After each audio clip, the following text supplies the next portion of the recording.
Quand on est arrivé devant le médecin, c'était vraiment le professeur de médecine à l'ancienne là, qui baragouine, qui donne beaucoup de termes médicaux et tout ça. Donc nous, on était même un peu, là pour le coup, vraiment perdus et stressés parce qu'on notait des choses, mais on comprenait rien de ce qu'il disait. Mais on sentait qu'il disait, waouh, ouais, on peut essayer, mais bon, ça va coûter cher à la sécu pour rien si on se lance dans des parcours médicaux.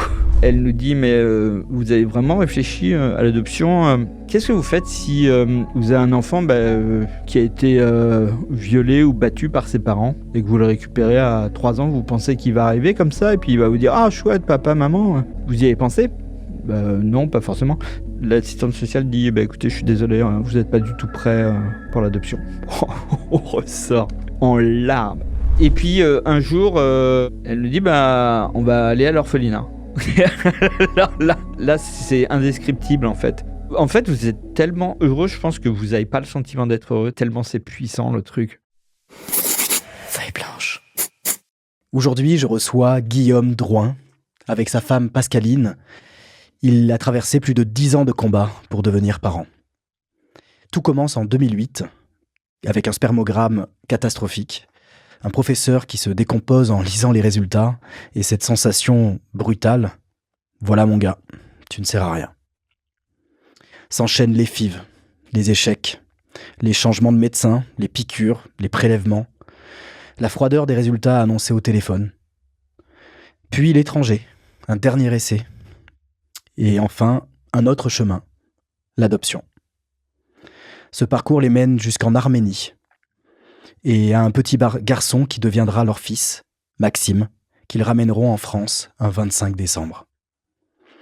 Aujourd'hui, Guillaume vient raconter ce chemin-là. L'infertilité masculine, la honte, les traumatismes, le sentiment de ne pas valoir grand-chose, mais aussi l'amour, l'adoption et la façon dont une vie peut se réinventer. Donc Guillaume, bienvenue dans Fertile.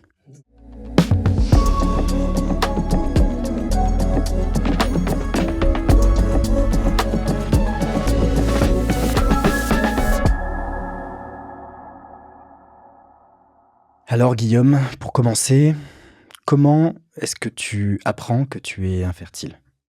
Je l'apprends quelque part chez mon médecin, mais parce que j'avais pas d'enfant naturellement avec Pascaline, qui est aujourd'hui ma femme. Mais j'avais eu une autre compagne avant, avec qui j'avais pas eu d'enfant non plus, alors qu'on n'avait pas de protection. Dieu merci pour ce coup-là, parce que j'aurais pas trop... ça aurait été plus compliqué compte tenu de mon ex-femme. D'accord. Mais donc, quand je vais chez mon généraliste pour lui demander ce qu'il faut faire, il me dit de faire un spermogramme, mais voilà, moi, quelque part, en moi, c'est un petit peu comme si je le savais d'avance. Donc, je vais voilà, il y a les expériences du spermogramme qu'on abordera probablement. C'est-à-dire, tu avais le sentiment que tu le savais ? Ouais, déjà le fait d'avoir eu une vie sexuelle, on va dire non protégée. Il y a un moment où on peut se poser la question. Ça faisait un an que j'étais avec Pascaline. Alors avec Pascaline, ça allait assez vite parce qu'on était amis avant. On était amis depuis 2015, donc en 2017, quand on s'est mis ensemble, vraiment, on se connaissait déjà bien. Et voilà, donc le fait qu'il n'y ait jamais eu de oui, c'est sûr, de c'était réussite, voilà, c'était déjà la première indication. Mais le moment où tu apprends, disons, tu vois ces mots d'infertilité la première fois, est-ce que tu t'arrives à te remettre dans l'instant ? Ouais, j'arrive à me remettre dans l'instant, mais encore une fois, ça m'a pas surpris en fait. Ça m'a pas surpris. C'était comme si il y avait une suite logique des choses. Ouais. Tu es allé voir donc un professeur à un moment donné qui a lu ton spermogramme, c'est ça, c'est quelque chose aussi que tu racontes. Concrètement, toi, tu te rappelles des mots qui t'ont marqué ? Non, alors impossible en fait de me rappeler des mots parce que on était en effet donc on a été orienté vers l'hôpital de la mère et de l'enfant à Nantes avec un professeur de médecine qui était assez réputé visiblement.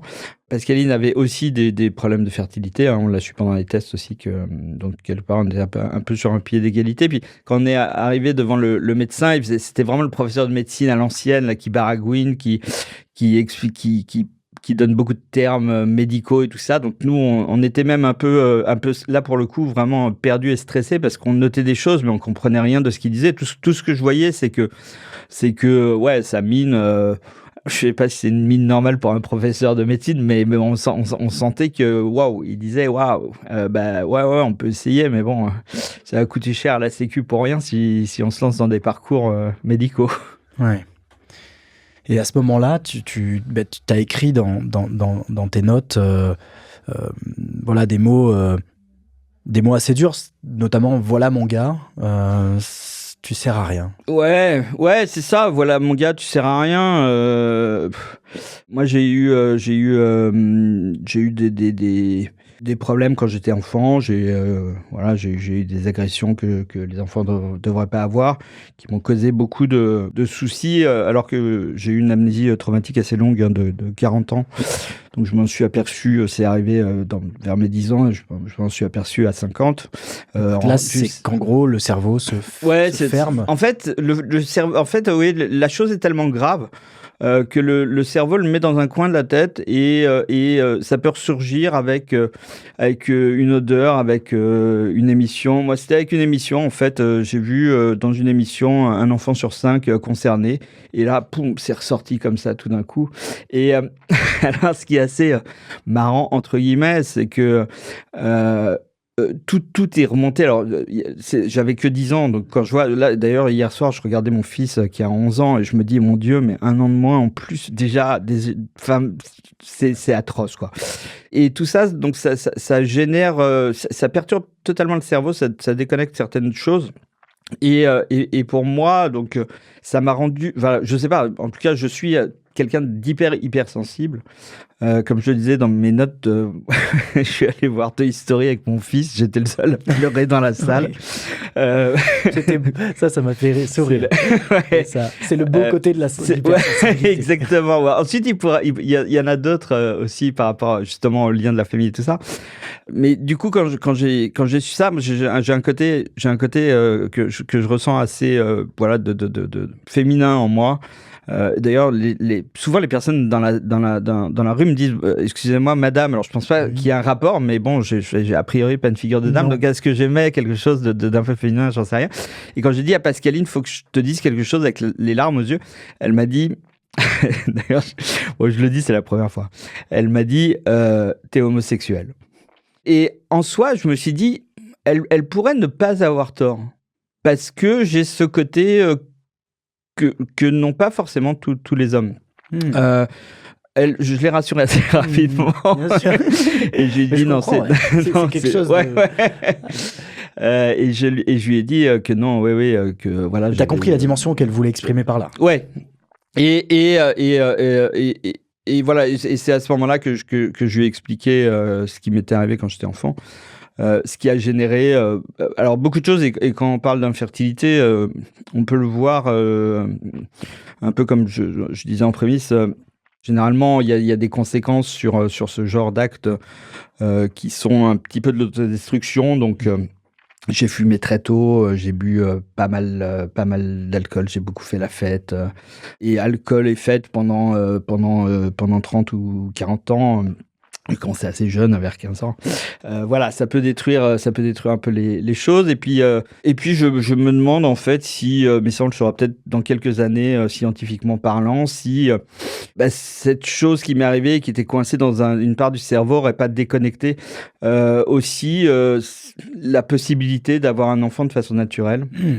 Si je te comprends, c'est que potentiellement ton cerveau s'est dit, tiens, je veux casser ce lien avec le traumatisme et ne pas reproduire ou laisser transmettre.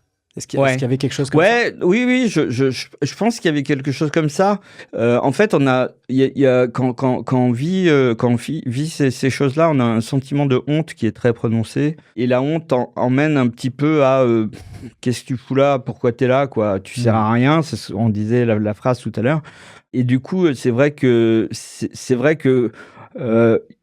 il y a un moment où les choses s'accumulent et puis on dit bon bah voilà, pauvre gars, depuis le début c'est flingué, donc c'est la suite logique, quoi. Ok. Merci déjà du partage et c'est vrai que on voit aujourd'hui que dans la fertilité, l'infertilité, il y a toute la transmission qui nous arrive. Peut-être faisons à ce moment-là un flashback sur, tu l'as déjà abordé en partie, mais globalement ton parcours, ton histoire, jusqu'à bien sûr l'arrivée de Pascaline dans ta vie et comment le couple aussi s'est, disons, projeté dans la parentalité. Ouais, alors je suis un petit Parisien du quartier latin. Titi Alors pas de Titi, mais un petit Parisien du quartier latin. Ouais, Ouais. j'ai habité dans le 5e à côté de la rue Mouffetard. Ok. J'étais dans un collège semi-privé où il y avait un peu toutes les stars. Dans le 5e aussi. Toujours beaucoup de difficultés à l'école, toujours peut mieux faire, toujours à rattraper au dernier moment pour essayer de passer dans la classe supérieure. Ensuite, une école de commerce privée. Donc, on sait jamais si on rentre là-dedans parce que on est bon ou parce que il faut payer le loyer.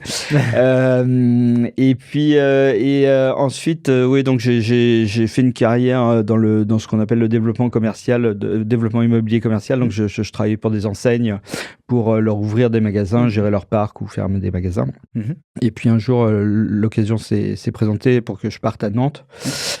Et je suis parti à Nantes. Belle ville, Nantes. Ouais, très belle ville. Alors, ce qu'il y a d'assez marrant d'ailleurs, c'est que quand j'ai eu l'entretien pour partir à Nantes, j'ai rencontré une personne que j'adorais. Et en fait, j'étais tellement parisien dans l'âme que dans le métro, je me suis dit, bon, bah écoute, non, tu vas lui dire non. Ouais. Et puis j'ai déjeuné avec cette personne et je l'appelle ma deuxième maman. Elle m'a tellement recharmé à nouveau que en fait, j'ai changé d'avis et puis j'ai dit oui. Et voilà, c'est comme Magnifique. ça que c'est comme ça que Voilà. c'est parti. Et donc, j'ai continué à Nantes. Alors, c'est pareil, dans le cadre des traumas comme j'ai pu avoir, on a aussi une certaine faculté à chercher des partenaires qui sont pas forcément très, très stables. Donc, je les ai écumés un petit peu. D'accord.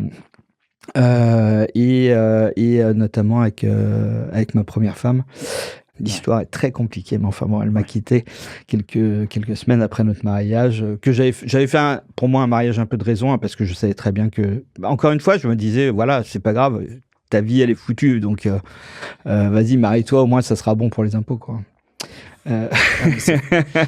Et c'est vrai que en tout cas moi ça m'évoque, c'est limite de l'auto-sabotage. Ouais, c'est ça, ouais, c'est de l'auto-sabotage et on verra avec la fin de l'histoire, mais je vais pas dire que je suis un survivant, mais j'ai une telle chance que mon bon esprit était au-dessus de moi pour me sortir de tout ça et puis me mettre dans une direction qui est super aujourd'hui, même si voilà, ça restera toujours dans la tête, puis j'aurai toujours des traumas par rapport à ça, ou des problèmes par rapport à ça, mais ça me permet aussi, il y a un bon côté et un mauvais côté. Il y a le mauvais côté que Pascaline doit supporter un peu de temps en temps, mais pas du tout en termes de violence ou quoi que ce soit. Bien sûr.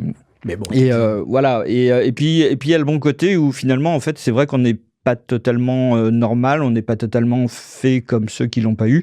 Donc on a énormément de réflexions pendant des années, on est suivi. Ça permet quelque part de maturité. Ouais, voilà, c'est ça, d'avoir une maturité psychologique, on va dire peut-être un petit peu différente. Et qui, quand vous avez la chance de reprendre la bonne ligne, le bon chemin, amène à une vie qui est plutôt qui est même très intéressante parce que elle est faite de certes d'amour, mais plus que ça, elle est faite de connexion. Moi, dans ce que je considère être aussi comme issu de mon trauma, je suis jamais tombé amoureux de ma vie. Ça m'est arrivé, chose totalement étonnante, ça m'est arrivé en rêve. D'accord. C'est-à-dire je suis tombé amoureux en rêve. Ok. Je me suis réveillé, mais il y a très longtemps. D'accord. Et tu as éprouvé le sentiment. Voilà, donc d'amour. j'ai éprouvé le sentiment. Ça a duré je sais plus, mais vraiment plusieurs jours, quoi, où j'ai été très très mal, quoi. Mais dans la réalité, ça m'est jamais arrivé. Donc quelque part, en fait, ce qu'on a construit avec Pascaline, c'est peut-être au-delà même de ça. C'est-à-dire que c'est de la construction, c'est de la réflexion, c'est des partages d'idées. Et comment vous vous êtes rencontrés ? Alors, on s'est rencontrés parce que elle, du coup, elle avait aussi fait le mauvais choix pour un premier mariage. Comme quoi les chemins.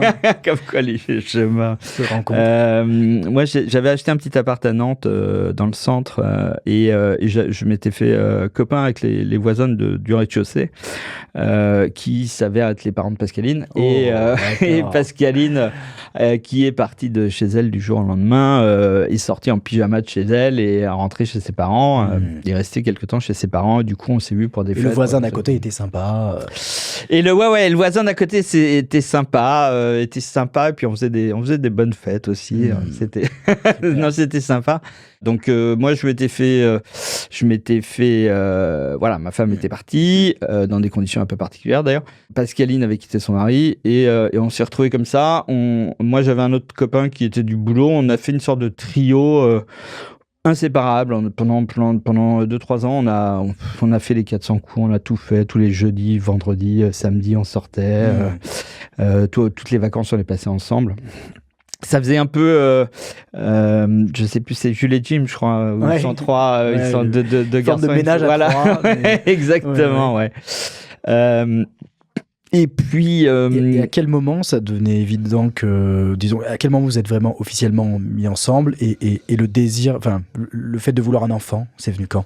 On s'est vraiment mis ensemble parce que, sans en dévoiler les causes, il y a un moment où j'ai été jaloux, en fait. Ce qui est paradoxal, parce que je pense que la jalousie est le contraire de l'amour, enfin, va avec l'amour, en fait. Donc, même si j'ai pas été amoureux, j'étais jaloux. Donc, quelquefois, on peut se dire, voilà, c'est quoi l'amour ?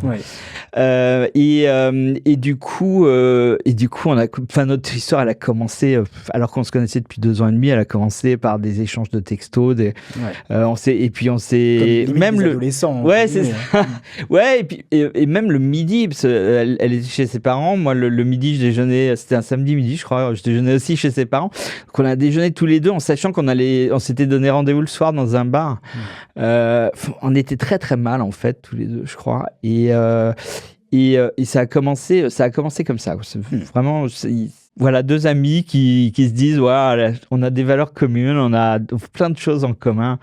On a peut-être une bonne petite route à faire ensemble. Ouais. Ok, et ça, c'est vrai que c'est déjà beau, la rencontre et la façon dont ça s'est fait.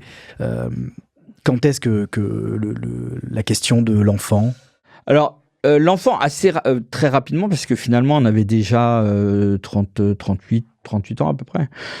Donc, on savait notamment pour Pascaline, pour les femmes, que voilà, c'était un peu la dernière limite. Et puis, comme ça faisait déjà 1 an qu'on essayait, puisqu'on se connaissait avant, on pouvait aller assez vite finalement. On savait que l'autre pourrait à peu près supporter l'autre après. Et donc voilà, il y a un moment, on s'est dit, bon, écoute, 38 ans, moi je vais aller voir mon généraliste, je vais lui demander ce qu'il faut faire. Et puis voilà, on est parti sur le spermogramme, qui était dramatique. Alors comment ça s'est passé déjà ? Tu te souviens du premier spermogramme ? Ah ouais, on se souvient de tous les spermogrammes. On s'en souvient de tous. On s'en souvient. Déjà, on arrive avec une ordonnance dans un laboratoire d'analyse médicale. Alors moi, j'y vais généralement pour faire des prises de sang. Et là, donc, déjà, on baisse les yeux, on regarde ses chaussures un peu en se disant, waouh, l'assistante, normalement, elle fait que des prises de sang. Moi, je viens pas pour ça. Puis vous n'avez pas envie de le crier sur le tas. Puis il y a ce côté, ce que je mettais dans mon livre aussi, ce côté un petit peu, est-ce qu'elle va pas se dire que vraiment je sers à rien, quoi, que je suis un peu nul, Moi, j'ai pas du tout de côté masculin ou masculiniste ou quoi que ce soit. Je suis plutôt dans le contraire. T'as pas le côté viril, machin. Non, j'ai pas exactement. Ouais. J'ai pas du tout le côté viril. Mais qu'est-ce que ça vient dire déjà de... Je sais pas, déjà, quand vous faites un prélèvement une prise de sang, je sais pas, on vous met une aiguille dans le bras, on vous retire un peu de sang, on fait une analyse, quoi. Là, on touche quand même à l'intime, à la masturbation, à tout ça, quoi. Donc quelque part c'est comme si vous arriviez devant la personne en disant c'est où la petite salle pour aller se masturber, quoi, avec plein de personnes autour qui attendent pour tu te souviens de la scène un peu de certains moments un peu gênants? Le truc qui est très très compliqué, c'est que alors surtout dans le système français, on va dire, si on parle de l'Espagne ou des autres pays après, où rien n'est fait pour faciliter les choses, quoi. On vous met dans une petite salle qui fait 2 mètres carrés, il y a un lit en sky bleu, il y a un mode d'emploi pour vous expliquer que le gobelet est stérilisé, qu'il faut pas en mettre à côté, qu'il faut 3 mm minimum, sinon ça sert à rien.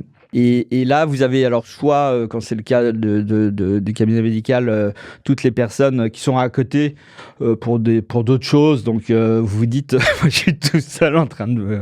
voilà, ici. Et puis, à l'hôpital, quand vous le faites ensuite, que ce soit pour des futurs spermogrammes ou pour le dernier prélèvement qui doit donner le sperme pour l'insémination, là, on a des personnes qui sont derrière, qui attendent, parce qu'au départ, on arrive, on se met tous autour d'une table à la salle d'attente, on regarde notre journal sans trop regarder les autres. Là, il y a un petit côté de gêne. Et alors, je l'avais écrit pareil dans mon livre, je ne sais plus si c'est vraiment vrai, mais en fait, il y a une porte pour rentrer, une porte pour sortir. Et en fait, on est tellement déconcentré partout qu'à la fin, on ne sait presque plus par où on est rentré, par où on va sortir, quoi. Puis on n'a surtout pas envie de voir les autres gars qu'on a vus juste avant. On se sent désorienté. Ouais, exactement, ouais. Et du coup, en fait, il y a une telle pression pour que ça marche, pour que vous fassiez vos 3 ou 4 milligrammes ou millilitres, pardon, que voilà, il y a rien pour stimuler. Enfin, c'est anti-stimulant, quoi. Et du coup, vous vous dites, si en plus j'y arrive pas. Là, c'est la double peine. Non seulement je vais être obligé de dire, excusez-moi, j'y suis pas arrivé, et puis si c'est pour l'insémination, vous vous dites... donc voilà, ça peut être hyper, même douloureux, un peu physiquement, on va dire. C'est clair. Suite au spermogramme, tu avais déjà ce pressentiment, on l'a abordé, que tu pourrais pas être père, en fait. Et tu m'as partagé aussi dans tes notes... Est-ce que tu te sentais à la hauteur, finalement? Non, alors ça, c'est pareil, c'est très étonnant et peut-être lié aussi au fait que je me posais beaucoup de questions sur tout et sur moi-même, en fait. Est-ce que je suis légitime? Est-ce que et pendant toute mon enfance et mon adolescence, mais même dès mon enfance, je pensais qu'on avait comme un diplôme à avoir pour être père. D'accord. Et je suis d'une famille du côté de ma mère qui est assez axée sur la médecine, au niveau pédiatre. Donc j'ai mon parrain qui est le frère de ma mère qui est pédiatre, et j'étais allé le voir en lui disant, écoute, comment on fait pour être papa, parce que moi sincèrement je m'en sens pas capable du tout. Posais déjà ces questions. Ah ouais, je me posais déjà cette question. Si je me la posais, c'est que ça devait être important pour moi en plus. En fait, il avait beau me dire, mais non, mais t'inquiète, en fait, tu deviens papa et puis ensuite t'apprends sur le tas, quoi. Il y a pas de mode d'emploi. Ouais, mais toi, ça t'interrogeait. Mais moi, je me disais, mais non, mais moi, je j'ai pas les capacités d'être papa, enfin, ou d'être futur papa, donc ouais, c'est ça. Je voudrais une sorte de diplôme qui me dise, voilà, Guillaume, maintenant, t'as ton diplôme pour être papa, donc. Et tu nous partageais justement que donc là vous faites avec Pascaline, pour reprendre le fil des événements, quelques premières analyses, toi le spermogramme, elle peut-être de son côté aussi quelques examens, et à ce moment-là, dans ces jours d'après là, tu me partageais que vous rentrez dans un warrior mode.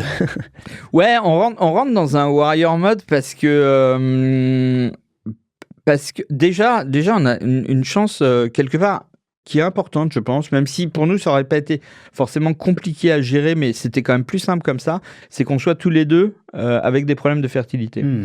Et du coup, ça évite d'avoir un coupable, entre guillemets, dans le couple. Ah oui, d'accord.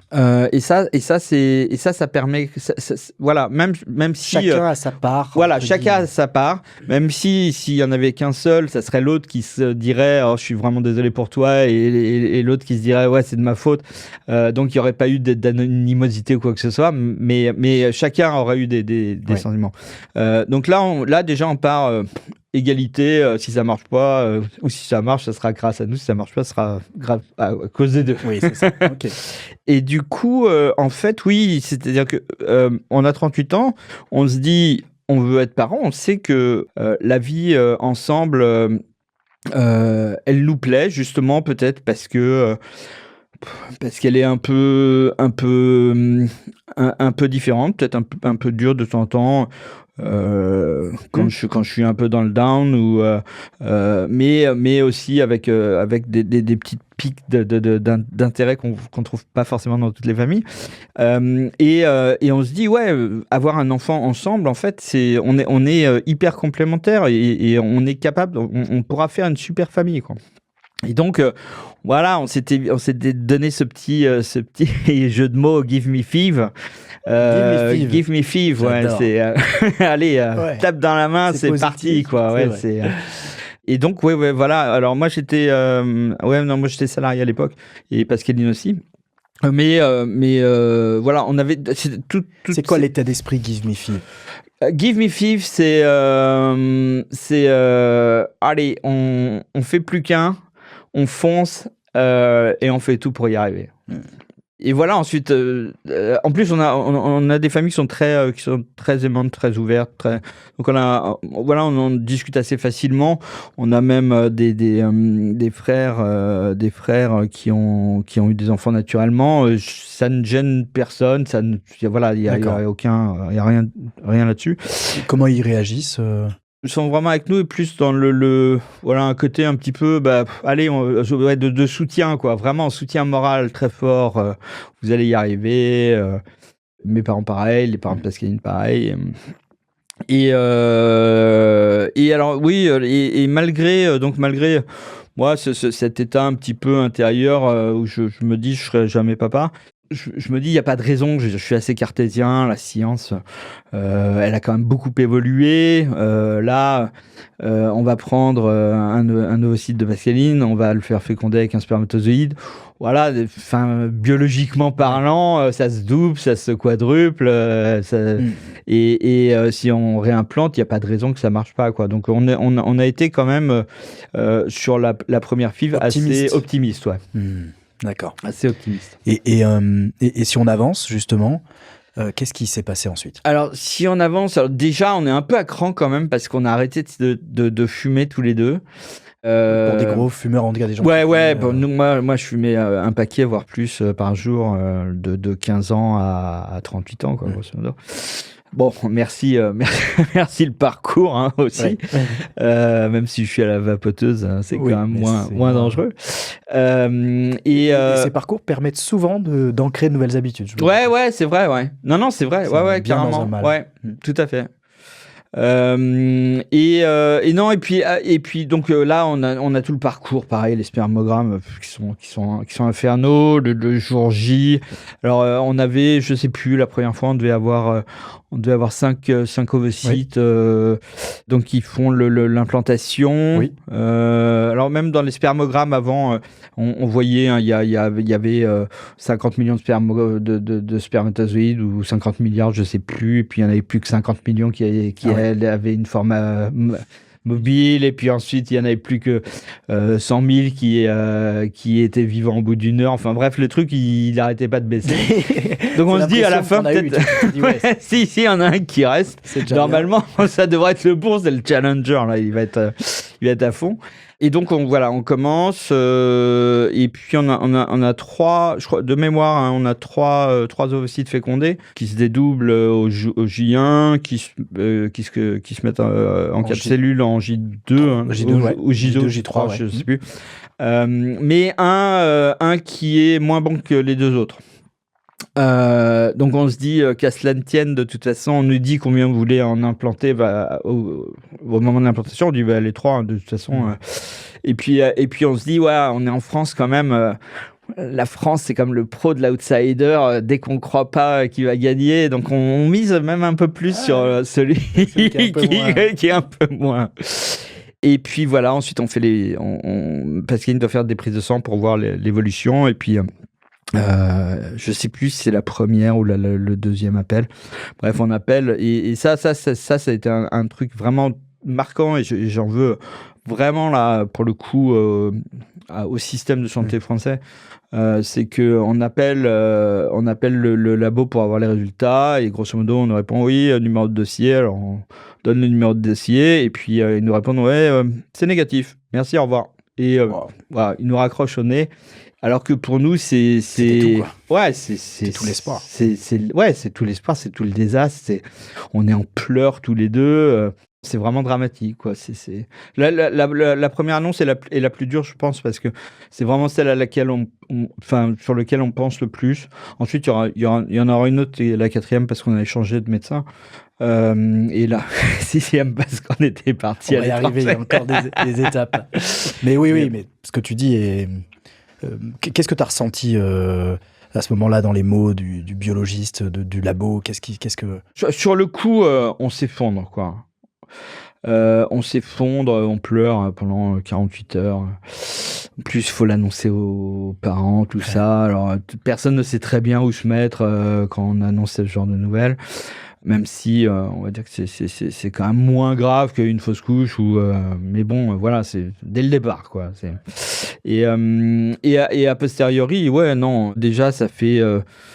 pas mal de temps qu'on galère pour avoir un enfant naturellement. Ensuite, on se lance dans les fibres. On est obligé de passer par des trucs qui sont très intimes, très personnels. Et puis, il y a une personne qui vous dit c'est négatif, au revoir, et qui vous raccroche au nez, quoi. Solitude aussi.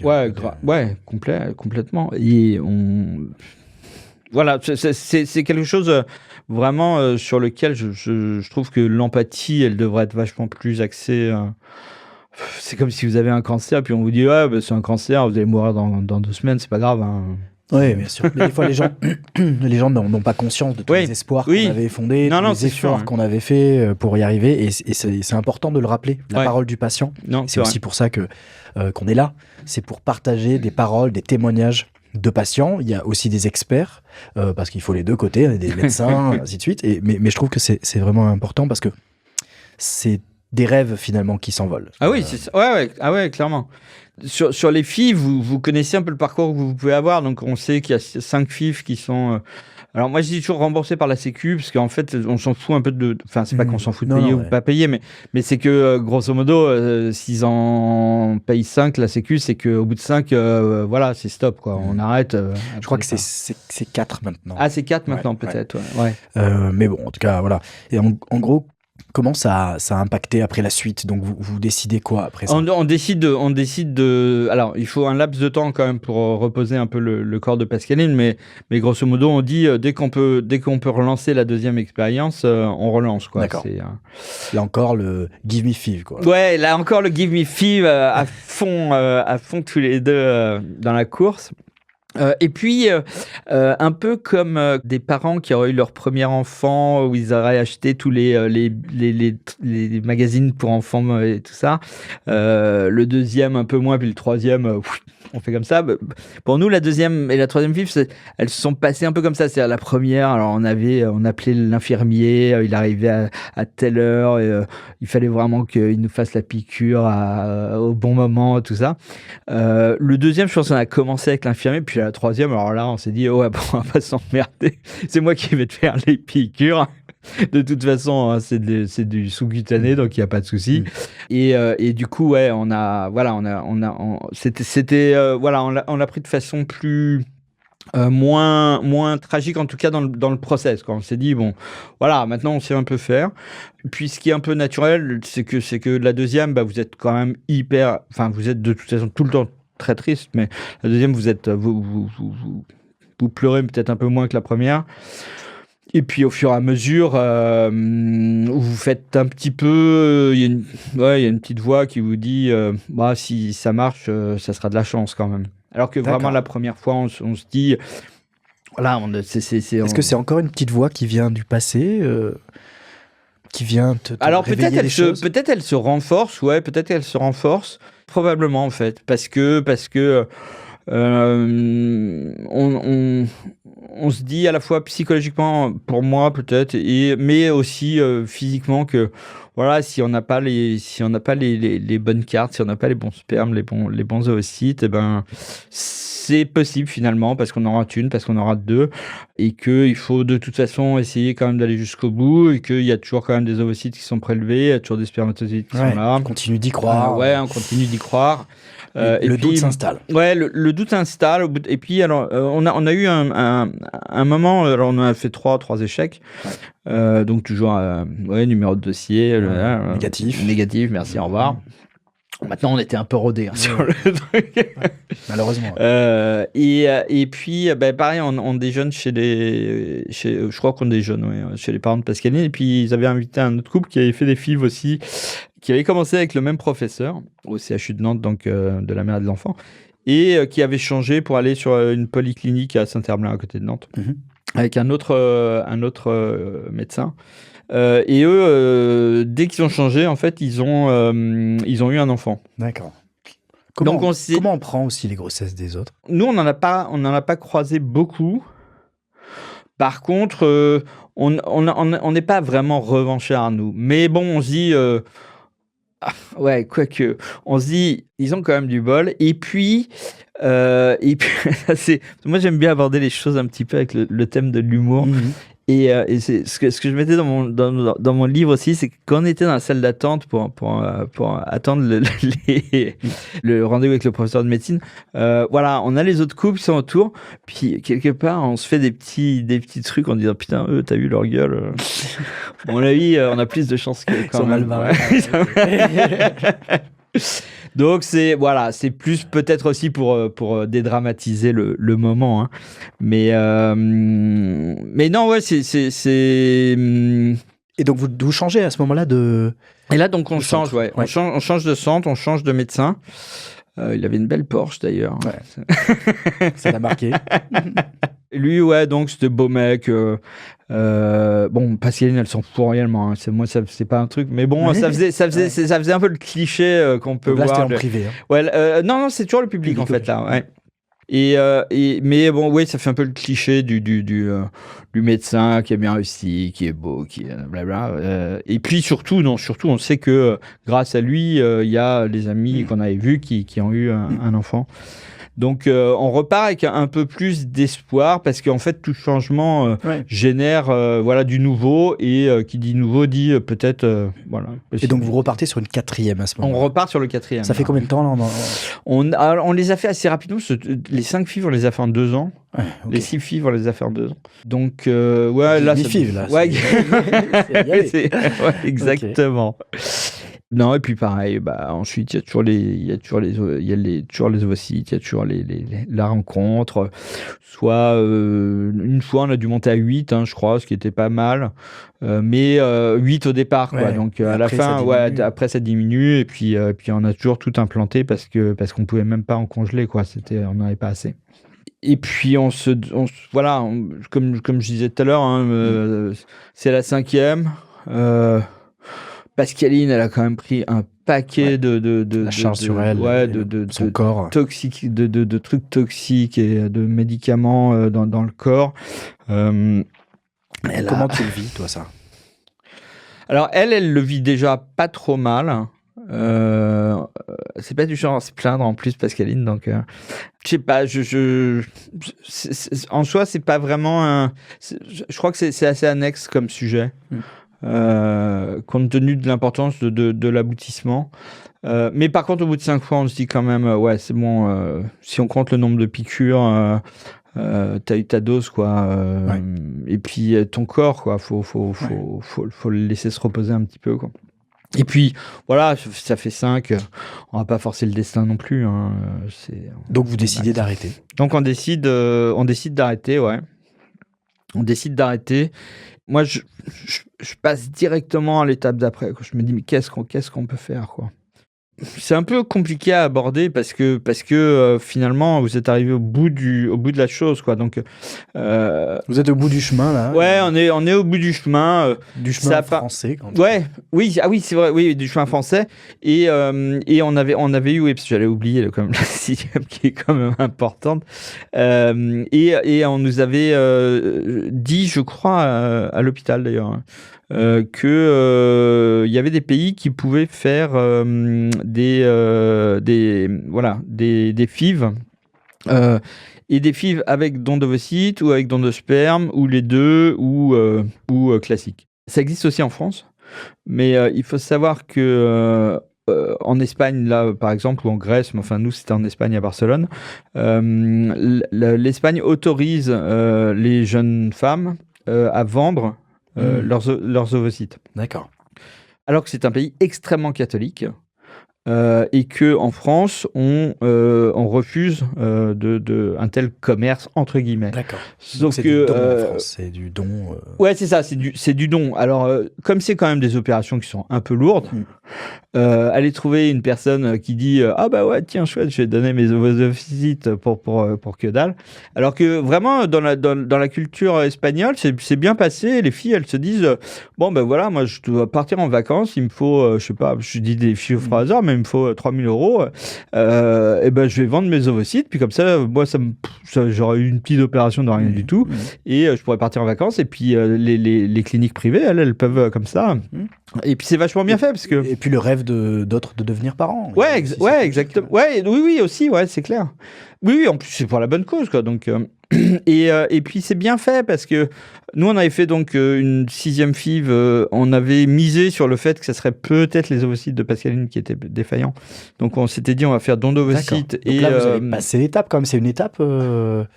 Ouais, alors c'est une étape financière déjà parce que là oui. vous êtes plus couvert par social, là. Vous avez la Sécu payait encore 2-3 trucs, c'était genre les billets d'avion, je crois, qui étaient encore payés par la Sécu ou un truc comme ça. Mais tout le reste était vraiment pas payé. Mon code vie s'en souvient encore, je pense. Donc oui, on part vraiment psychologiquement. Voilà le passage au fait que donc je passe d'une PMA, d'une FIV où c'est nos embryons, à il y a un ovocyte qui est donné, qui n'est plus. Ouais. J'ai envie de dire pas grave. Et je suis même assez étonné de voir de temps en temps des personnes à qui ça cause un souci. Je trouve qu'encore une fois, il y a une sorte d'ego dans l'idée de se dire il faut que ça vienne de moi. Le principal, je trouve que par contre, le fait que ça soit dans le ventre de la maman, c'est vachement bien, c'est important. Elle vit sa grossesse, l'enfant est à l'intérieur, il vit aussi la grossesse avec la maman, avec l'environnement aussi. Par contre, ensuite, en tout cas pour nous, que ce soit l'ovocyte de Pascaline ou d'une autre, ou le sperme de moi ou d'un autre, en plus les choses sont bien faites parce que comme ils ont pas mal de donneuses en Espagne, en fait ils vont prendre une photo de Pascaline et ils vont essayer de trouver un profil physique qui soit ressemblant à Pascaline, ce qui est vachement malin, parce que du coup après vous pouvez avoir quand même des similitudes. Quelque part, ça peut être plus simple parce qu'ensuite, c'est vrai que on le sait notamment pour l'adoption, ça peut être compliqué quand on vient dire tiens, t'es sûr que c'est tes parents ou voilà. Donc ça, c'est vachement bien fait. On est accueillis, mais génial, super. Vraiment, on nous explique tout. On est autour d'un petit café, d'un petit thé. Vraiment une écoute très claire dans tous les process. Les Espagnols qui parlent français nickel. On sent que c'est on sent que c'est rodé. C'est rodé. Et ok, c'est du privé, ok, ils vont gagner de l'argent, mais au moins ils le font bien, quoi.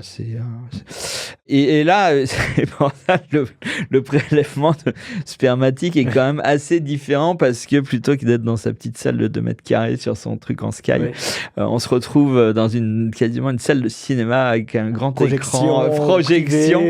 Alors pour la petite histoire, ça je crois que personne ne le sait, c'est que moi je suis pas arrivé à faire ma truc, C'est vrai?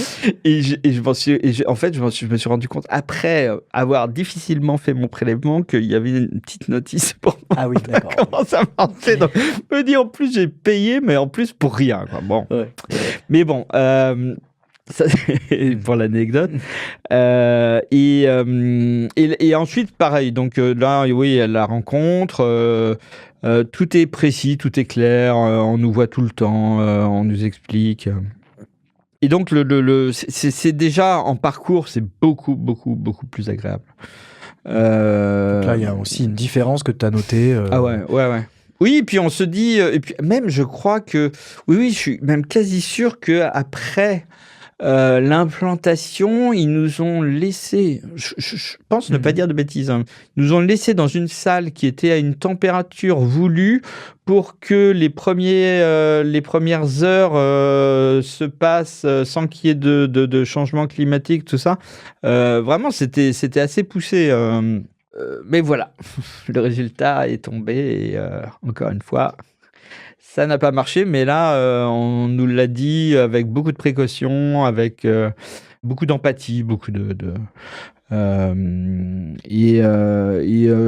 je crois qu'ils nous ont proposé d'en refaire une autre. Mais en plus, eux, ils ont... Du coup, comme c'est payant, ils peuvent faire genre des promos, hein, la deuxième à 50%. Mais pour nous, là, je pense qu'on était au bout du bout, parce que 6, on a tout fait, quoi. Enfin, si on aurait pu faire l'ultime truc, ça aurait été don de sperme, don d'ovocytes. Mais je crois qu'il y a un moment où vraiment, voilà, ouais. On sait qu'on peut pas aller plus loin, quoi. Et que ça serait déraisonnable en plus. Ouais. Ouais, je comprends. À partir de là, qu'est-ce qui s'ouvre ? Donc, à partir de là, en fait, il s'ouvre, grosso modo, sauf si j'en oublie, 2 possibilités. Une qui est interdite en France, c'est la GPA. Qui est donc la gestation pour autrui. La gestation pour autrui, qui peut se faire aux États-Unis. Alors, il y a des couples français qui le font, moi j'en connais, qui l'ont fait. Donc là, c'est une mère porteuse. Là, c'est une mère porteuse, ouais. C'est grosso modo, vous avez un rapport sexuel avec une femme qui tombe enceinte et qui va porter l'enfant et qui, entre guillemets, se rémunère sur sa gestation et sur... mais bon, nous, on a toujours été assez droit au niveau... Et puis on s'est dit, on veut pas d'emmerde quand même... parce qu'on était quand même au début de la GPA, donc on commençait vraiment à parler de voilà, des couples qui faisaient de la GPA. Est-ce que les enfants ils pourront le garder? Est-ce qu'ils pourraient être reconnus? Tout ça. Donc moi je me suis plus penché vers l'adoption. Alors en plus, comme on est surtout dans ma famille, on a des personnes qui je pensais pouvoir pouvoir influencer un petit peu ou faire avancer les choses. D'accord. Un peu par piston. Ah oui, mettant qui ont des postes et des responsabilités. C'est ça, ouais. Comment ça marche en France, par exemple? Donc tu te renseignes là-dessus alors en fait, je me renseigne là-dessus. Au départ, donc au départ, moi je commence à penser à ça et j'en parle à Pascaline. Pascaline se ferme totalement. Elle me dit non, pour moi c'est pas possible. Je peux pas. D'accord. Je dois avouer que moi, en fait, comme j'ai pas ce sentiment-là, peut-être encore une fois parce que je pense que moi-même je peux peut-être pas avoir d'enfant et que du coup j'ai pas ce lien. Et puis je pense que c'est quand même pour une femme c'est aussi très différent de l'avoir dans le ventre, hein. Mais finalement je comprends très bien et puis on se renseigne un petit peu, moi je me renseigne un petit peu, puis on voit bien que il y a beaucoup de forums où on dit qu'il faut vraiment faire un deuil, quoi, le deuil de pas pouvoir avoir d'enfants naturellement. Ouais. Et je le comprends très bien, hein, et en fait je me risque quelques mois plus tard à en reparler en m'attendant vraiment à ce que la réponse soit similaire parce que je pense que Pascaline a tourné la page un peu du truc, puis c'est vrai qu'après les échecs on n'en reparle plus parce qu'on veut pas retourner le couteau dans la plaie. Et je lui ai dit t'as repensé un petit peu à l'adoption, et là elle me répond ouais ça y est, je suis prête. Ah ouais. Ok. Incroyable. Ok, on se lance. Alors là, je me dis, cool, génial, on commence à se renseigner, donc il faut faire une première réunion d'information qu'on est obligé de faire avant les démarches. Il y a un centre spécialiste en France, alors ça non, c'était C'est une association non, c'est un service public. Ok. Pareil, hein, je sais plus quel service c'est. Mais donc, ils font une réunion d'information genre tous les 2 mois, on s'inscrit pour la prochaine. Puis, comme nous, on a déjà eu tout ce parcours-là, à mon avis, pour d'autres aussi, mais... Ouais. Et qu'on est quand même bien cérébré à ce niveau-là, on se renseigne vraiment énormément avant la réunion, quoi. Comment ça se passe, qu'est-ce qu'il va falloir savoir, qu'est-ce qu'il ne faut pas savoir. Vous arrivez prêt. Et ouais, on arrive prêt, on se retrouve autour d'une table avec une quinzaine de personnes. Et alors là, on voit tous les profils. On voit une jeune de 16 ou 17 ans qui était là, qui disait intéressée par l'adoption, un peu comme si elle adoptait un chat ou un chien. Beaucoup de personnes qui n'étaient pas trop au courant. Un peu curieux, ouais, un peu des curieux. Ouais, curieux ou pas préparés en tout cas. Et puis nous, en fait, tout ce qu'il racontait, on le savait déjà, quoi. Parce que l'adoption, il y a tout un côté qui est assez atroce au départ, sur lequel il faut se préparer, hein, sur la possibilité d'avoir un enfant handicapé, d'avoir un enfant avec une maladie, d'avoir un enfant qui a été battu, d'avoir un enfant qui est âgé. Parce qu'on ne sait pas, c'est ça, a priori... oui, en fait, quand on se lance, c'est ça. Vous êtes confié, quoi, c'est ça. Ouais, et puis, ça va dépendre de pas mal de choses. Ça va dépendre du pays, ça va dépendre de l'ouverture et de la fermeture des pays à l'adoption. Ça va dépendre même de votre agrément qui va vous donner un certain âge d'enfant adoptable ou pas. D'accord. Et on s'aperçoit qu'on est vraiment, on sait tout ce qui se dit à cette réunion. Et on se fait battre par un couple. Donc là, je dois avouer. Là, on s'est fait. Alors, moi, j'ai envie de le voir comme ça parce que je m'étais vraiment dit, on est tellement préparé que je vois pas qu'est-ce qui peut faire mieux que nous. Et il y a un couple qui dit, nous, on s'est mariés parce qu'on sait que ça peut faciliter les choses. Et là, je me dis, Guillaume, là, t'as raté le coup, là, quand même. et c'est un truc auquel on n'avait pas pensé, en effet, par rapport à certains pays qui sont plus ou moins religieux. Le fait d'être marié peut être un avantage. Comme tu parles des pays. Moi, je pensais que c'était pour adopter un enfant français. Alors, on s'était renseigné aussi.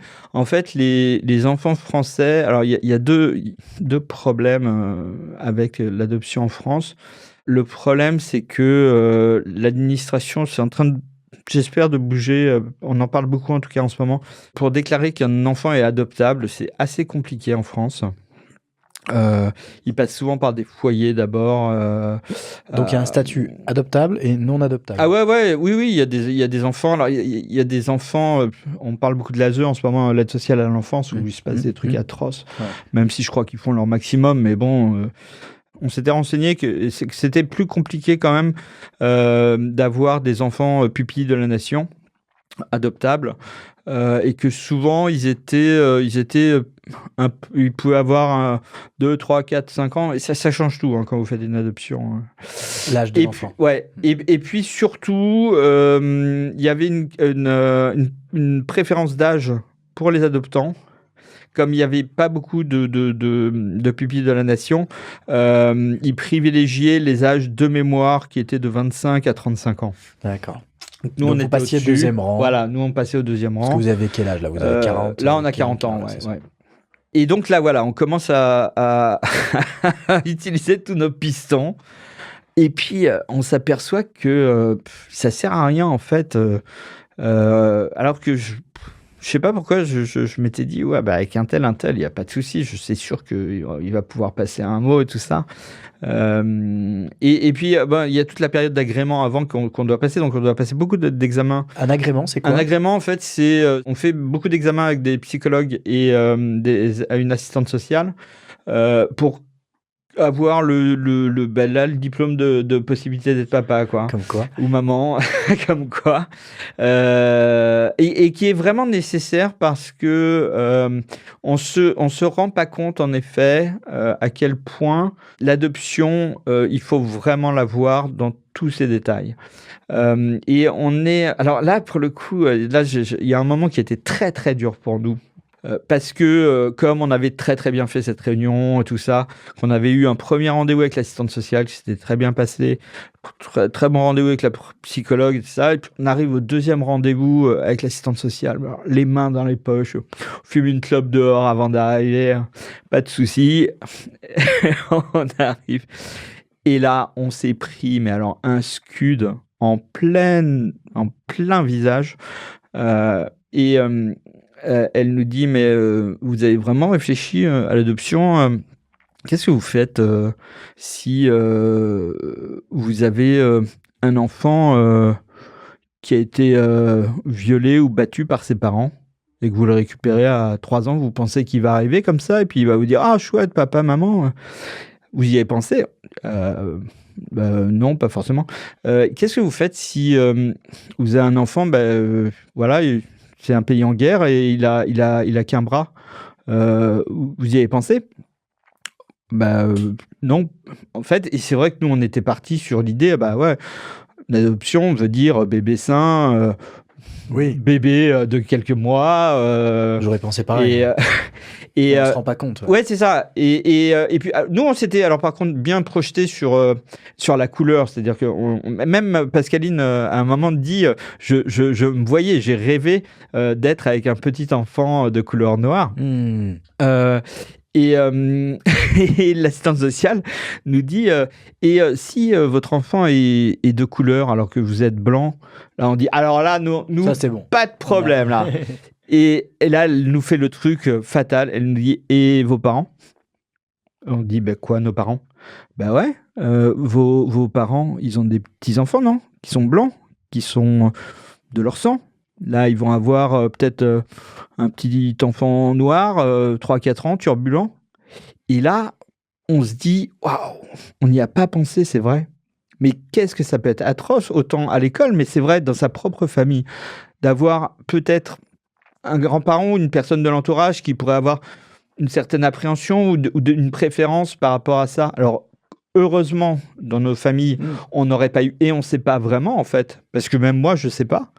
À l'école, on sait très bien que... voilà. Ça peut être rude. À quel point ça peut être rude. Et on finit l'entretien, et là, l'assistante sociale dit écoutez, je suis désolé, hein, vous n'êtes pas du tout prêt pour l'adoption. On ressort en larmes. Et elle nous dit reprenez rendez-vous dans un mois. Essayez de vous renseigner un peu plus. D'un ton vraiment un peu sec. Mais nous, on lui en a voulu, mais bon, je pense qu'elle avait raison. Et alors là, on lit tout, on voit tous les films, on voit on regarde tout, on commence à se renseigner, on voit que les associations, elles demandent sur 50 maladies, merci d'en cocher 20 que vous seriez prêt à accepter, D'accord. tout ça. Donc on intègre le détail des types de maladies que tu es prêt à accepter. Ouais, exactement. Ouais. C'est vrai. Ou de handicap, ou de...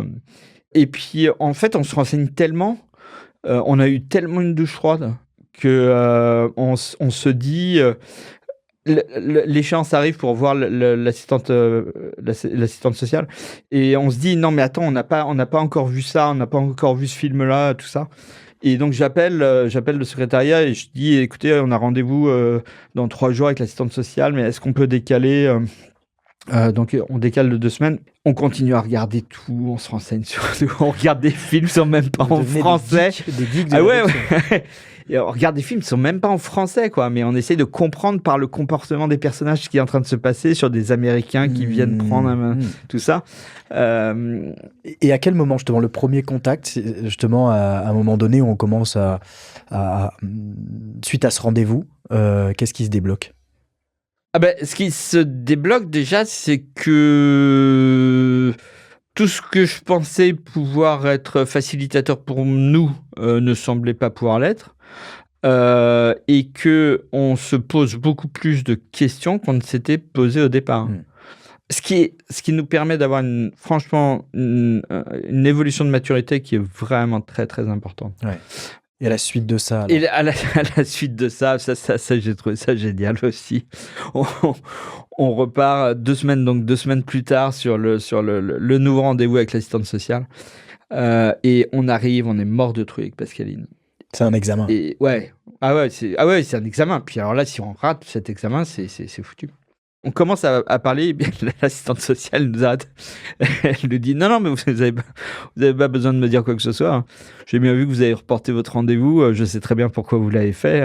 Donc voilà, je voulais juste vous piquer un petit coup au rendez-vous d'avant. Et alors que là, on était arrivé hyper stressé.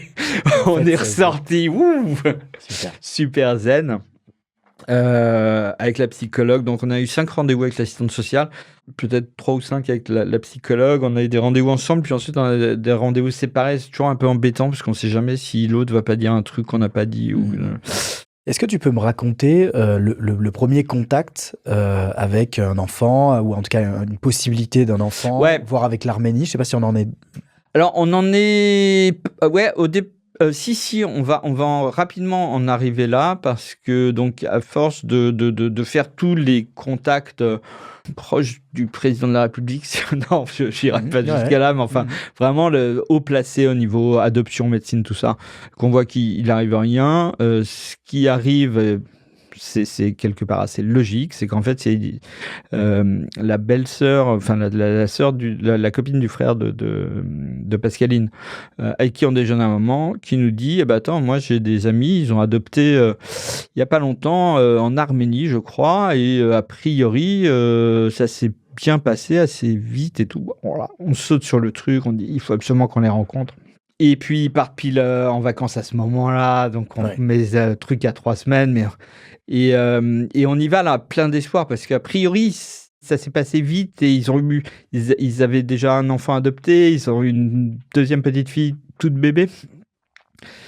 Et donc là on est comme des fous là, on attend qu'une chose, c'est d'aller au rendez-vous. on arrive au rendez-vous et puis on voit là vraiment un couple. Lui, il ressemblait un peu à Chabal, vraiment grande barbe. Et elle, vraiment, genre la femme qui se laisse pas faire, quoi. Elle nous explique que les pays, en fait, qui peuvent faire l'adoption doivent avoir signé la Convention de La Haye. Oui. Une fois qu'ils ont signé la Convention de La Haye, ils doivent prendre une association ou des associations qui vont gérer les adoptions. C'est les associations qui vont prendre les dossiers, qui vont les mettre par ordre, en dessous, au-dessus, qui vont choisir les candidats. Et elle nous explique que on est sur une sorte de fenêtre de tir où l'Arménie a signé la Convention de La Haye, d'accord, mais n'a pas encore choisi d'association pour faire les adoptions. Donc il peut y avoir un gré à gré. Donc il peut y avoir un gré à gré. En fait, on peut faire une demande directement au gouvernement. Et il n'y a pas de loup parce que de toute façon, ils ont signé la Convention de La Haye, ils sont obligés de respecter tous les protocoles de la Convention. Donc, il nous donne une sorte de mode d'emploi de ce qu'il faut faire. Ok, pas de souci. Alors là, on part sur... on prend contact avec une traductrice qu'ils avaient prise, qui était arménienne là-bas, parce qu'il y avait beaucoup de documents à faire, qu'il fallait faire traduire, apostiller. Alors, c'est pareil, il faut faire les documents en France, aller en mairie, les faire certifier, ensuite les envoyer à l'apostille de Rennes, qui vous le renvoie apostiller, ensuite les faire traduire, les renvoyer à l'apostille. Enfin, c'est un vrai bordel. Bazar, pardon. Mais là, pour le coup, je passe la moitié de mon temps en mairie et je m'en fiche, quoi. C'est ton objectif. Ouais, c'est mon objectif. Et puis là, en plus, on sait que la fenêtre de tir, elle n'est pas très longue. Donc, et à quel moment on vous dit il y aurait peut-être... Et alors, on nous dit il y a une petite fille qui va bientôt être mise à l'adoption. Par contre, il y a un souci. Sa mère est séropositive. Donc, il faut assumer le choix. Et il faut répondre sous 48 heures parce que, voilà, vous n'êtes pas tout seul non plus. Alors, il y a un certain ordre malgré tout. J'appelle ma mère, ma marraine, qui était une grande psychiatre à Paris, qui connaissait le spécialiste du VIH de l'époque, qui arrive à le faire sortir de son service en plein de trucs. J'arrive à l'avoir au téléphone, qui m'explique que normalement, avec une césarienne, il y a peu de risques que l'enfant ait le VIH. Par contre, on ne le saura pas tout de suite, forcément. S'il l'a, on le sait tout de suite. Par contre, si les premiers examens montrent qu'il ne l'a pas, ça peut se révéler après. Et donc, qu'est-ce que vous décidez ? Et là, on se dit, ok, c'est pas grave, allez, fenêtre de tir, on y va. On appelle. Et là, on nous dit, ben non, c'est trop tard. Il y a d'autres parents qui se sont positionnés entre-temps. Oh, là, coup dur, vraiment coup dur. En plus, là, c'était vraiment Là, il y avait voilà, le bébé, il était à proximité, quoi. Mais on reste, bon, ok, bon, on se fait une raison, hein, on n'a pas été assez rapide, faut peut-être qu'on prenne plus de risques, faut peut-être que... on attend, et 2 mois après, on nous appelle, et on nous dit, il y a un petit garçon qui va être mis à l'adoption. Il a des antécédents au niveau de la mère, qui a on n'a pas tout à fait compris, mais qui aurait peut-être eu des problèmes schizophrènes. Une histoire assez tragique. Alors, on est toujours sur l'Arménie, je ne sais pas si on l'a dit, mais... Si, ouais. Les Arméniens sont très catholiques, et en fait, c'est pas bon du tout d'être mère-fille là-bas. D'accord. C'est très, très mal vu. Et là, c'était une jeune fille qui avait été... avec un monsieur plus âgé qu'elle, qui lui avait promis monts et merveilles et mariage et compagnie, qui lui a fait un enfant et qui s'est barré. Et donc, voilà, elle, par rapport à la religion de sa famille et tout ça, ne pouvait pas garder l'enfant. Et donc, la confier à l'adoption. Et donc, nous, on saute sur l'occasion. Là, vous vous accrochez. Direct, ouais. On lui dit, il va falloir se préparer à aller en Arménie. Nous, on avait déjà commencé tous les papiers, tous les trucs. Puis, avec Pascaline, on n'est pas des voyageurs long courrier. Nous, on va en Espagne, en Italie. Mais bon, l'Arménie, on ne connaissait pas du tout. Ouais. Planqué entre la Russie, l'Azerbaïdjan et la Turquie... Autant dire qu'on ne sait vraiment pas dans quoi on allait, parce que ces pays n'ont pas forcément bonne réputation. Les parents de Pascaline étaient un peu flippés aussi. C'est à la limite s'ils ne nous avaient pas prévu des packs d'eau sans savoir s'il y avait de l'eau potable là-bas. J'avais un ami qui faisait partie de l'association arménienne et qui nous a beaucoup aidé ainsi, parce qu'il fallait des lettres de parrainage de personnes d'origine arménienne pour prouver notre bonne enfin qu'on était des gens bien. Ouais. Et là, on nous appelle, on nous dit qu'il faut venir pour les papiers. Quel est le niveau de stress à ce moment-là ? En fait, étonnamment, on est bien. Pour Pascaline, ça aurait été l'un des plus beaux, enfin peut-être le plus beau moment de sa vie. Et puis un jour, je ne sais plus comment ça se passe, elle nous dit on y va. On dit on va où ? Elle nous dit on va aller à l'orphelinat. Là, c'est indescriptible en fait. Vous êtes tellement heureux, je pense que vous n'avez pas le sentiment d'être heureux tellement c'est puissant le truc.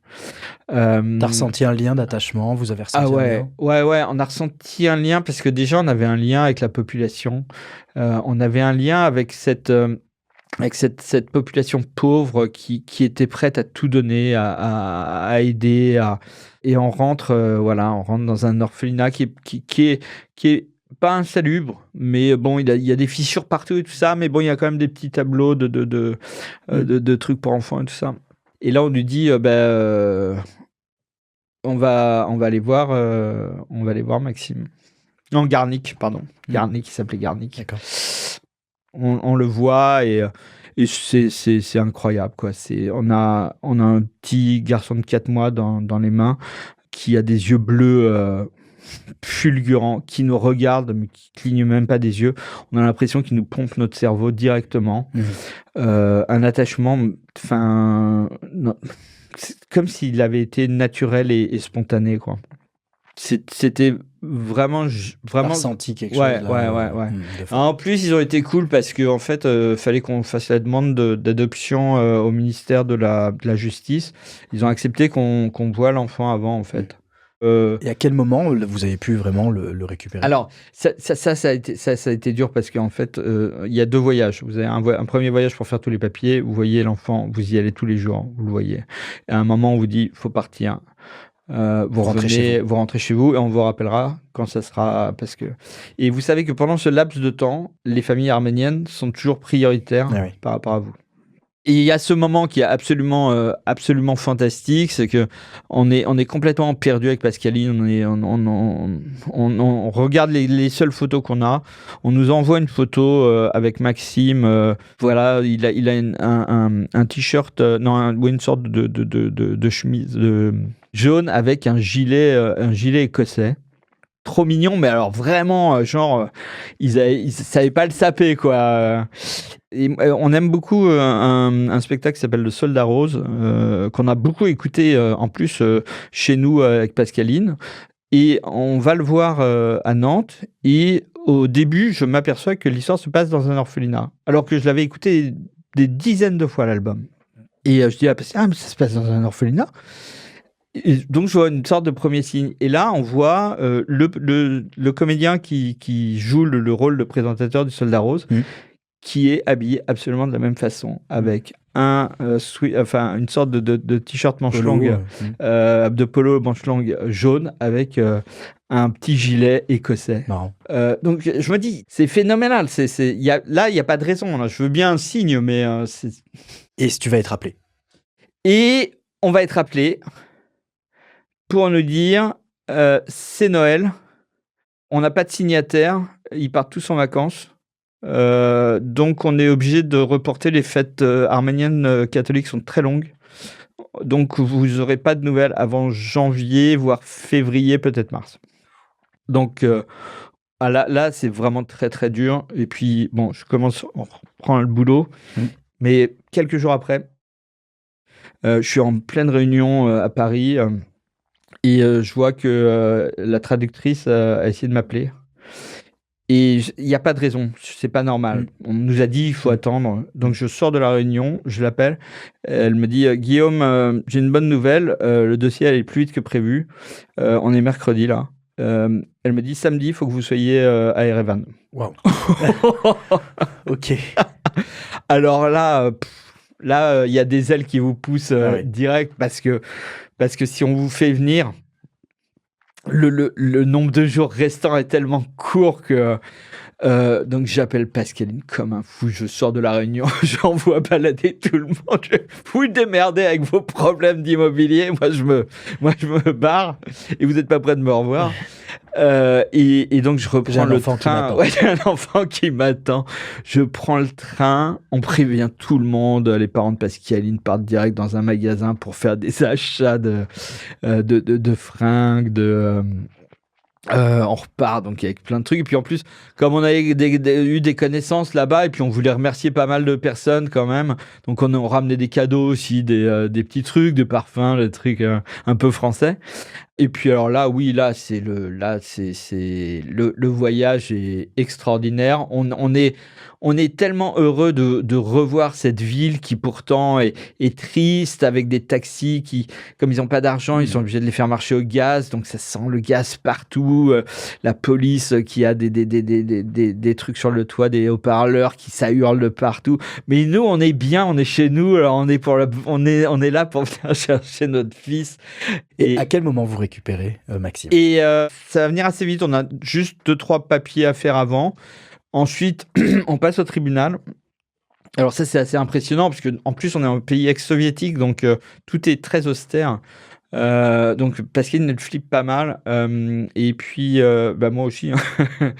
Et on décide que c'est moi qui vais parler.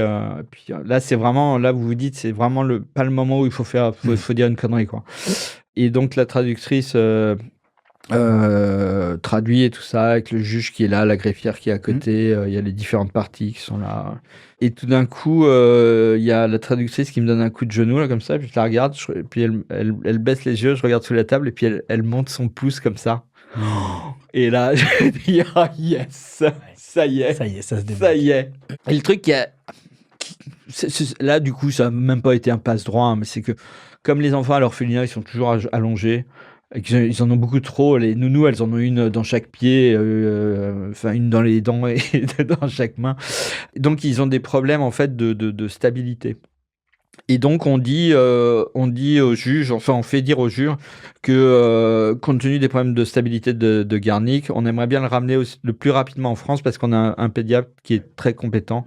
On demande une procédure accélérée et la procédure accélérée est autorisée. Sinon on aurait été obligé de faire un troisième voyage. Ça aurait pas été dramatique.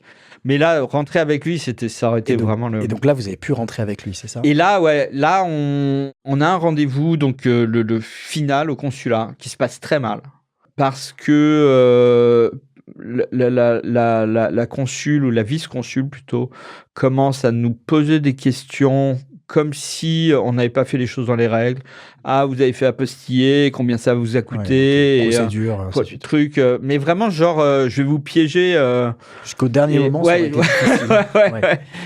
Et heureusement, Garnick Maxime pousse une crise pas possible. Donc Pascaline est obligée de sortir avec lui. C'est moi qui me retrouve face à la vice-consul. Je baragouine des trucs, puis vous en savez plus rien. Ou à la fin, combien vous avez payé une apostille. Donc je dis un peu au pif les trucs, mais bon. Et elle nous dit, bon, très bien, on vous recontactera. Mais on est avec Maxime, là. D'accord. Il est notre fils. Rentrer, voilà, il est notre fils, mais il est arménien et il n'a pas de visa pour rentrer en France. Et là, les jours passent, et puis on ne sait pas trop. Comme le rendez-vous, c'était pas super bien passé. Et puis le 23 décembre, on nous appelle et on nous dit comment ça, vous n'êtes pas présenté au consulat et tout ça. On dit nous, on ne nous a rien prévenu et tout ça. Oui, franchement, c'est pas bravo. Bon, allez, c'est pas grave. Soyez là tout à l'heure à 14h. Ok, bon, nous, on se dit, waouh, c'est pas possible, on n'a rien reçu, mais bon, c'est pas grave, on a notre rendez-vous. Et on arrive, et c'est le jour où se passe le Noël à l'ambassade, c'est au consulat plutôt, pour les familles françaises qui habitaient à Erevan. C'est assez festif là-dedans. Et là, ils nous donnent passeport, visa. Super. La délivrance. En plus, on a pris l'avion le 25 décembre. Le 25 décembre 2014, le jour de Noël. Quelque part, ça clôture toute cette péripétie en cadeau de Noël extraordinaire, quoi. Magnifique. Et ma mère, elle a tellement hâte de voir son petit-fils qu'elle vient à Nantes. On se retrouve avec les parents de Pascaline. Ma mère, on est tous en pleurs à l'aéroport. Et on rentre. Après ce parcours long et difficile. Terrible. C'est une belle libération. Ah ouais, non, et une libération pour Maxime, parce que Maxime, il est arrivé à la maison et il a fait une crise, mais comme on n'imagine même pas qu'un bébé puisse faire, quoi. Ouais. Il a hurlé comme si il avait besoin de lâcher tout et de dire allez, j'enlève tous mes cadenas, je hurle un bon coup et ensuite on se met en famille ensemble. Je voulais qu'on puisse boucler là-dessus sur aujourd'hui Maxime a 11 ans, c'est ça. Vous formez une famille heureuse, épanouie. Avec le recul de toutes ces années, qu'est-ce que tu gardes, toi? Je garde cette idée que on est parti tellement de loin, on pouvait tellement mal basculer, surtout moi. On n'avait tellement pas les cartes en main, et aujourd'hui, on est une famille dont personne ne peut imaginer à quel point cette histoire a été extraordinaire. Je pense que c'est génial d'avoir un enfant, il accouche, il y a tout ça. Là, c'est du bonheur. Moi, je dis, il peut pas y avoir de personne plus heureuse qu'un homme infertile comme moi, pardon. Mais fertile d'une autre façon. Merci. Et qui, à travers tous ces combats, est arrivé à avoir ce qu'il voulait, une famille avec un enfant. En plus, on est revenu avec lui, il avait 7 mois. C'est idiot à dire, hein, mais il était blanc. Parce qu'il a peut-être, on pense que non, mais peut-être des origines peut-être un peu russes aussi. Et que ce qu'on avait su, ce dont on a parlé tout à l'heure, ça serait beaucoup plus facile à l'école aussi, parce que personne ne peut. Moi, même j'ai des personnes qui m'ont dit, bah là, on voit bien qui est le père, hein. Comme quoi. Ça c'est sûr. Ouais. Et si pour en tout cas, je trouve que c'est des messages très forts. Si aujourd'hui un homme apprend qu'il est infertile et qu'il nous écoute, qu'est-ce que tu as envie de lui dire? J'ai envie de lui dire, si tu joues au loto, t'es quasiment sûr de pas rapporter le gros lot, mais si tu joues pas, tu l'auras pas. Et contrairement au loto, là, si tu te bats, tu mets vraiment toutes les chances de ton côté. C'est payant. Alors, c'est payant peut-être par le combat, peut-être par des choses plus surnaturelles, mais il faut vraiment aller jusqu'au bout parce que c'est tellement magnifique de pouvoir fonder une famille et surtout de pouvoir le faire après s'être battu de cette façon. Guillaume, je voulais très sincèrement te remercier pour le témoignage que tu viens de nous livrer, qui est un témoignage extrêmement riche. Je trouve que c'est une leçon de vie, leçon de résilience autour de ce qui parfois nous touche, nous heurte, nous détruit, et en même temps qui est un terreau pour continuer, pour se battre, pour vivre, pour se battre pour la vie aussi, comme vous l'avez montré avec Maxime et avec Pascaline à tes côtés. Donc j'ai été très touché. Non, mais merci à toi. Et puis j'ai vraiment été très très à l'aise. Et donc en plus il y a 2-3 scoops dans tout ce que j'ai raconté. Je suis vraiment très très contente d'avoir pu voilà, être allé aussi loin dans toutes ces... Et ça s'est senti, ton authenticité. Bon, c'est gentil, merci voilà, beaucoup. ça sortait du cœur. Je rappelle aussi bien sûr ton livre, hein, #AdopteUnMom, qu'on mettra aussi en commentaire. Ouais, c'est gentil, aux éditions Librinova, mais on peut l'acheter à la Fnac, Amazon, tout ça. Très bien, en tout cas c'est vrai que c'est aussi là où tu livres ton parcours, et puis, votre parcours. Voilà, et puis il y a vraiment une première partie, toute la première partie en fait qui est sur sur l'infertilité, parce que je savais pas quoi écrire, parce que j'avais rien de plus. Donc je le fais j'essaie de le faire avec le plus d'humour possible, donc ça permet peut-être de dramatiser aussi un petit peu. Puis la deuxième partie, faut sortir les mouchoirs, parce que là, normalement, j'en ai pas vu un qui pleure pas. Bah écoute, en tout cas dans cet épisode, on a à la fois bien rigolé et puis on a abordé des sujets plus intimes. Ouais, je te remercie beaucoup. C'était beau. Merci encore. Merci à tous les auditeurs de cet épisode. J'ai été ravi de pouvoir le partager. Et je vous invite bien entendu à vous abonner et également à partager cet épisode avec toutes les personnes qui s'interrogent, qui doutent, mais qui ont de l'espoir sur leur vie et leur famille. Donc n'hésitez pas, et à très vite pour un prochain épisode de Fertile.